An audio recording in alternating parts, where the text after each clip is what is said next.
I, 31F, was asked in April to be a bridesmaid for my friend, Ashley, 32F, at her wedding this weekend, which is on July 1st. We went to school together and lived together for a year in college. She announced the engagement in December of 2022, and I had already planned to take time off for it. When she asked me, she was clear that it was because one of her other bridesmaids was pregnant and due in August. Ashley's other friend was already experiencing a difficult pregnancy, and I, being the most similar in height to her, agreed to be a bridesmaid. The next day, I received a PDF itinerary for May and June. It included a bridal shower in X-Town for Grandma 1, a bridal shower in Y-Town for Grandma 2, and a bridal shower in Z-Town for the future in-laws. Additionally, there was a Memorial Day party, and dress fittings number 3 and number 4 were scheduled for May. June had 2 bachelorette parties, one with her mom's family and another with her stepmom's and half-sisters' friends and families. There was also the final dress fitting. Every single weekend in May and June had commitments, and there were even some random weekdays too. Given that I have a work-from-home job, Ashley had brought up my flexible schedule when she asked me to be her bridesmaid. "Oh, you have a flexible schedule and can work from anywhere, right?" Technically, yes, but the issue is that I no longer live in the area. I moved halfway across the country. When I explained that it wasn't feasible for me to be there every single weekend, she just told me to come and stay until her wedding was over. Where would I even stay? She and her fiancé live in a 1-bedroom apartment. Then she brought up staying in a hotel, but seriously? How much would 2 months in a hotel cost? Spoiler, a lot more than I currently have, and I also have pets. I made it clear to her that I would only be available for the rehearsal and wedding during the week. I did fly in for 2 days for a fitting in one of the bridal showers in May. After that, I was constantly berated in the group chat. Over the past month, I have been told I'm a bad friend for not being there for her by multiple people. She's been complaining to every soul we knew, even going so far as to complain about me to my parents. But the real kicker here is that Ashley didn't tell anyone that I lived out of state. She made it seem like I still lived in the area.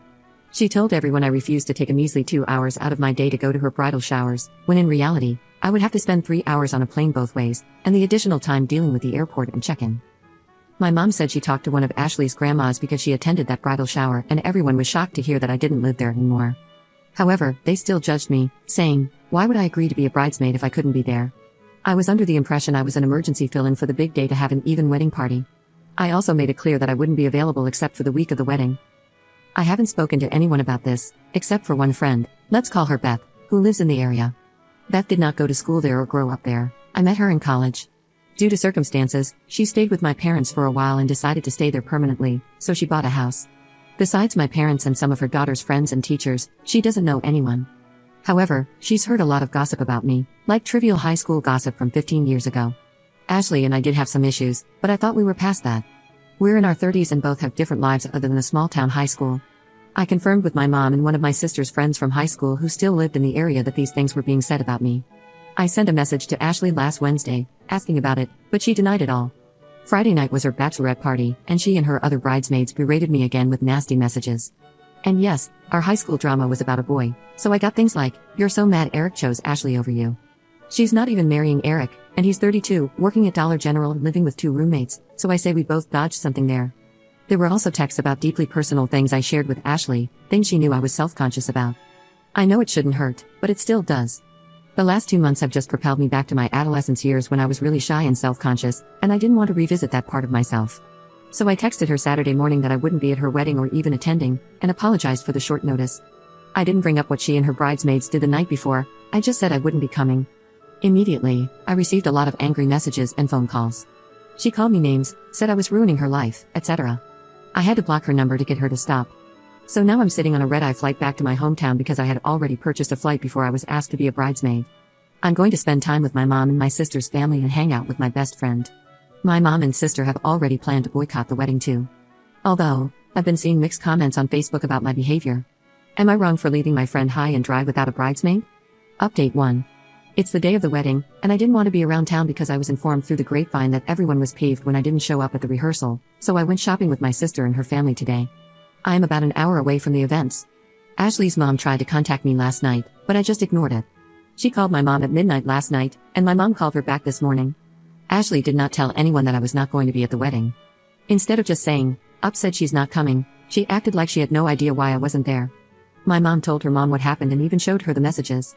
I received messages from some of the groomsmen and extended family members saying I was causing drama on her wedding day. I still have Ashley and the bridesmaids blocked. When asked by people in my family, I just told them that I informed Ashley a week ago that I wasn't going to be there. One of my family members was like, I don't believe that's true. She seems really upset. I sent a screenshot of my last text to Ashley before blocking her, which basically said, I'm done, I can't do this anymore, I won't be at your wedding, sorry for the short notice.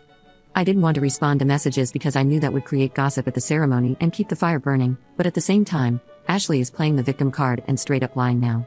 I would have been okay if she played the victim and said, cancelled on me last minute, boo-hoo, but she's straight up telling people that I just didn't show up. Some people have suggested just showing up, walking, and then leaving, but does she really want me in her wedding photos, videos, etc.? Is that something she'll want to remember down the road? The person who ruined her wedding and caused drama? I messaged her sister, who isn't in the bridal party, and asked her what outcome Ashley was hoping to get from all this. I really want to crash the wedding now though. Should I be petty, or just stay away and try not to let it bother me? It is currently cloudy, miserable, and raining on and off, literally downpouring as I type this at 1 p.m., and the ceremony starts at 2 p.m., lol. Update 2. I think this is a much needed update that everyone needed to hear, as the wedding was cancelled. There was a full-on thunderstorm with hail during the time the ceremony was supposed to take place, and it was obvious that the garden area where it was to be performed was being flooded. A lot of people were already calling and asking if it had been changed to inside somewhere. They tried to do it at the church where their pastor came from, but there was already a wedding booked with the actual church as its venue and not just renting out an officiant for the day, if that makes sense. Several of my family members were present for what they described as a full-on mental breakdown from Ashley. She even threatened the pastor. She went on a rampage, and people were even trying to be helpful by offering their homes as a smaller venue to get married in. As literally all of the community board members were invited, they even got our town's community building for the reception and said they could just do the ceremony there too. But apparently, the community building wasn't good enough for her. Nothing was good enough for her. There are videos of her rampaging and screaming. She also said terrible, awful things about her pregnant friend, the bridesmaid that I was replacing in the first place. Comments like, why couldn't you just fetus deletus it and try again later? I hope your baby has so and so complications, and so on. When I first heard it was cancelled, I thought I was going to be blamed for that too, but it looks like Ashley hates just about everyone in her life and blew up at everyone in front of her, including the groom. I'm not sure if anything else happened because I just heard about all of this over dinner with my extended family. Very few people are talking about me now, but they are cringing at the meltdown Ashley had and the terrible, awful comments she said about her pregnant friend.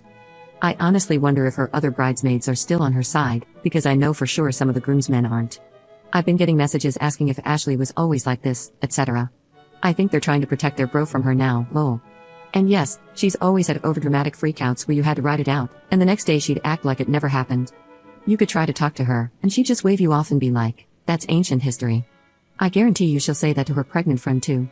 She'll probably try to show up when that baby is born, act like she didn't wish badly on it, and try to hold it. I hope everyone else can cut her off and doesn't fall back into her trap. I did that way too many times when I was younger.